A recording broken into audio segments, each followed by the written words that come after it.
اعوذ باللہ من الشیطان الرجیم بسم اللہ الرحمن الرحیم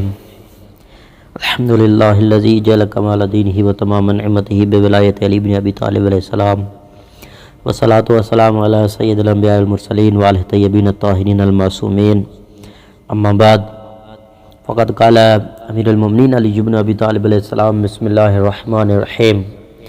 وَأَلَمْ يَا بُنَيَّ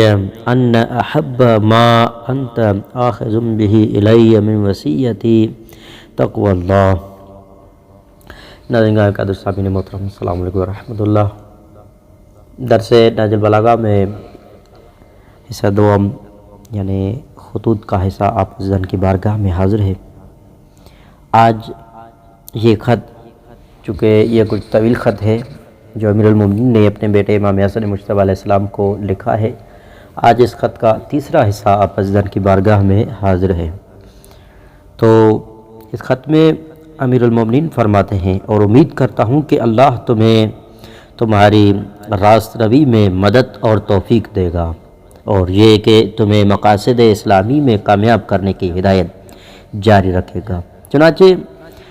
ان مذکورہ مقاصد کے لیے تمہیں اپنی یہ وصیت اور عہد نامہ لکھ رہا ہوں۔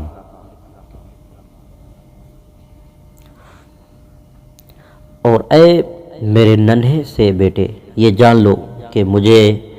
اپنی اس وصیت میں جو چیز سب سے زیادہ محبوب ہے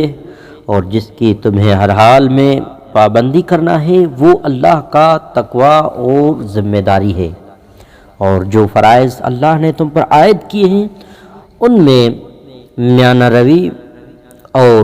درجہ بندی سے عمل کرنا، اور اس کردار پر قدم بقدم چلتے رہنا جس پر تمہارے اولین باپ دادا اور تمہارے اہل بیت علیہ السلام کے صالح افراد چلتے رہے تھے، اس لیے کہ ان بزرگوں نے اپنے اعمال و کردار کے لیے یہ دینی نظریہ کبھی نہ چھوڑا تھا جس نظریے پر آج تم قائم ہو، اور اپنے عمل درآمد کو اسی غور فکر کے ماتحت رکھتے تھے جس فکر کے ماتحت تم اعمال بجا لاتے ہو۔ ان بزرگوں کو ان کے فکر و عمل اور عمل درآمد نے آخرکار اس نتیجے پر پہنچا دیا تھا کہ وہ جتنا علم اور تعارف رکھتے ہیں صرف اتنے ہی پر عمل کرتے رہے، اور ہر اس عمل اور کام سے باز رہتے تھے جو ان پر واجب نہ کیا گیا تھا۔ بہرحال اگر تم ذاتی علم و تحقیق کے بغیر ان کے نقش قدم پر نہ چلنا چاہو اور اسی طرح علم حاصل کرنے کے بعد عمل کرنا پسند ہو جس طرح انہوں نے علم حاصل کیا تھا،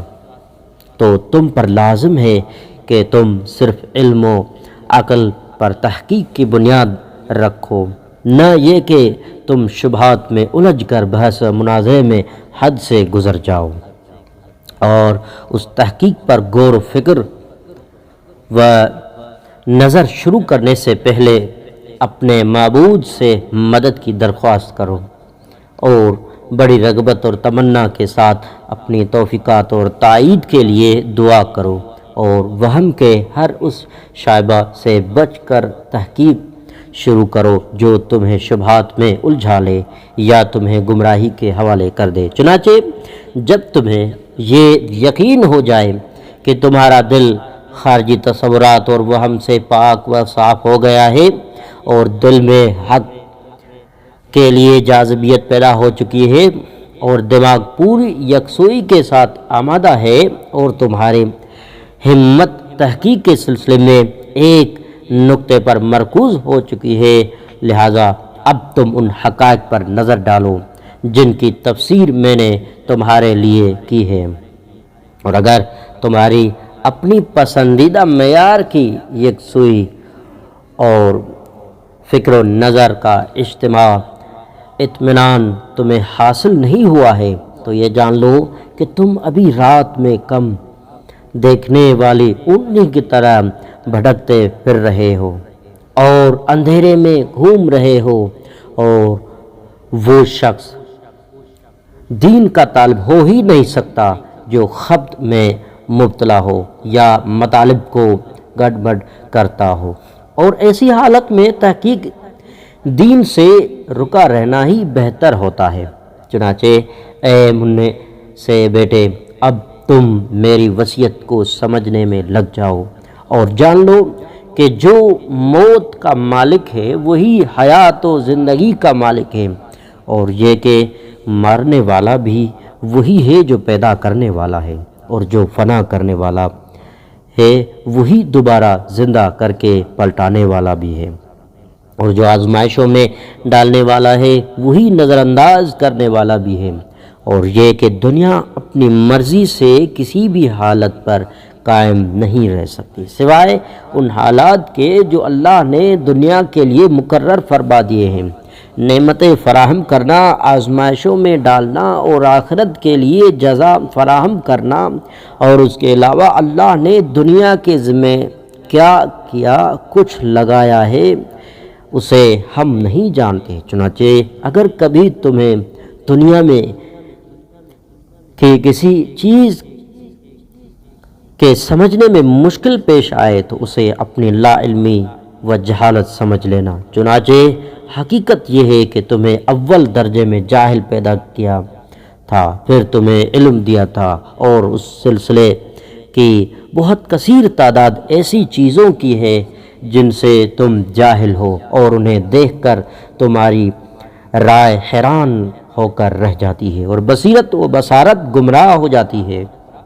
پھر تم اس حیرانی کے بعد ان کی بصیرت حاصل کر لیتے ہو۔ لہذا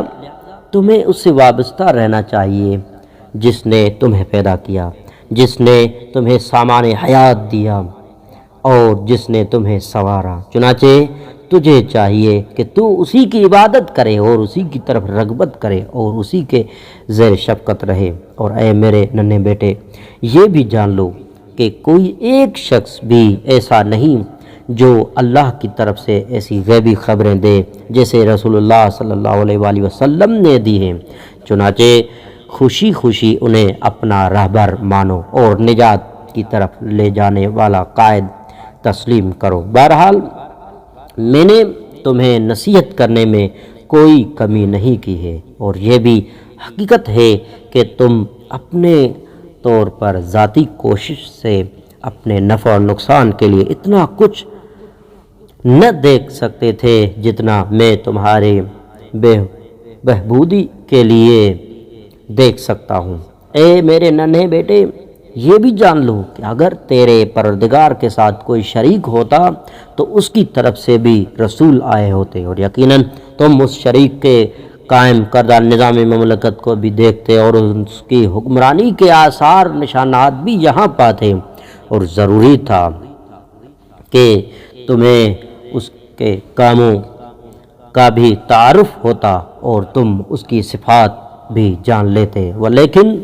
وہ تو تنہا و یگانہ معبود ہے جیسا کہ خود اسی نے بتایا اور بیان کیا ہے، اور اللہ کی مملکت و حکمرانی میں کوئی بھی اس کی مخالفت کرتا ہوا نہیں پایا جاتا، اور تا ابد کبھی اسے زوال نہ ہوگا اور نہ ہی اسے کبھی زوال ہوا ہے، یعنی ہمیشہ سے قائم ہے اور ہمیشہ قائم رہے گا، اور وہ تمام چیزوں سے ایسا اول اور پہلا ہے کہ اس سے پہلے کوئی پہل اور اولیت کے لفظ بھی نہ تھے، اور تمام چیزوں کے بعد بھی وہ ایسا آخری ہے کہ اس کے بعد کوئی حد و انتہا نہیں ہے، وہ ایسا عظیم شان ہے کہ اس کی ربوبیت اس کی محتاج نہیں کہ وہ قلب و نظر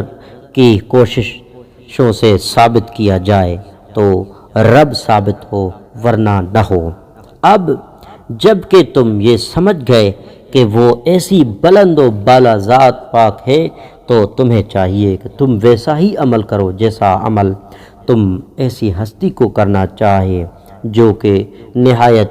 چھوٹی پوزیشن رکھتی ہے، کم قوت و قدرت رکھتے ہیں اور محتاجی اور عاجزی سے دوچار ہیں، اور اللہ کے سامنے بہت سی ضرورتیں اور حاجتیں رکھتے ہیں۔ اللہ کی اطاعت کرنے کی تلاش کی ضرورت اور اللہ کے عذاب سے اور بعض برس سے ڈرنے اور عاجز رہنے کی ضرورت اور اس کی ناراضگی سے شفقت کی ضرورت ہے۔ ان تمام ضرورتوں کو ملحوظ رکھ کر عمل کرنا لازم ہے۔ چنانچہ اللہ نے اسی لیے تمہیں کرنے کے کاموں میں صرف نیکی کرنے کا حکم دیا ہے اور برائی سے منع کرنے کے علاوہ اور کسی چیز سے منع نہیں کیا ہے۔ اے ننھے بیٹے، میں نے یقیناً تمہیں دنیا کے متعلق غیبی خبریں دی ہیں اور اس کے زوال کے متعلق بھی،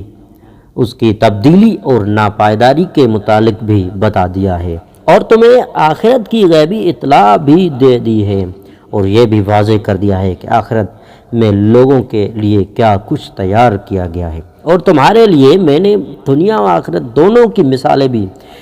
دے دی ہیں تاکہ تم خبردار ہو جاؤ اور عبرت و سبق حاصل کر سکو اور دونوں میں کامیابی کا طریقہ اختیار کر لو۔ جن لوگوں کو دنیا سے واقفیت حاصل ہو گئی ان کی مثال اس کے سوا اور کچھ نہیں کہ وہ ایک ایسی مسافر قوم کی طرح ہیں جنہیں ایک سرسبز و شاداب منزل کی خبر ملی ہے، اور انہوں نے اپنے بنجر و بے آب اور خشک زمین کو چھوڑ کر اسی تر و تازہ سبز و شاداب منزل کا سفر اختیار کر لیا ہے۔ انہوں نے راستے کی دشواریوں کو برداشت کرنا طے کر لیا ہے، دوستوں اور ہمدردوں کی جدائی اور فراق منظور کر لیا ہے، سفر کی ناگواریاں اور سختیاں سہنے کے لیے آمادہ ہو گئے، اور دکھی سکھی بد مزہ خوراک پر صبر کر لیا تاکہ وہ یہ تکلیفیں سہ کر ایک دن اپنی مستقل منزل کی وسعتوں، سہولتوں اور آسائشوں میں جا پہنچے۔ والسلام علیکم ورحمۃ اللہ وبرکاتہ۔